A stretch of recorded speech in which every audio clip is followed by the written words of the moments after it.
हरे कृष्णा। सकाळु सकाळु उठी मम्मी जाइछन्ति फूल तोलिया पई। मम्मी एठी कन्यारी फूल तोलिला बेले मो मम्मी को पचारिली, मम्मी ए गछटा केते वर्षर हेलानी, एते बड़ होइछ आ एते फूल फुटुची, एते चढ़ई सेथरे बसुचंती जे?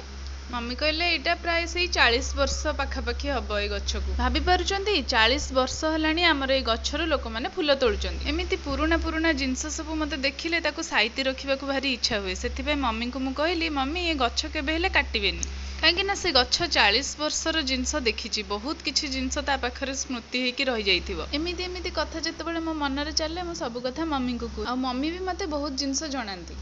एई सब कथा भितर मु सकाळर नित्यकर्म सारी मम्मी कर गोटे साड़ी पिंधि रेडी जाइथि। मो पाखरे जेते भी साड़ी थाउ ना कहीं मते कहीं मम्मी को साड़ी पिंधिया को भारी भल लागे। दिन सारा डेली डेली रो काम तो सब चली थे, ता भितर जेजमा और नातींकर लुचकाली खेल भी चली थे। एई सब भितर समय गुडा केमिति कटि जाए किछि भी जणा पड़ेनी। मो गपटी सरिला हेले फूल गछटी एबे भी अछि।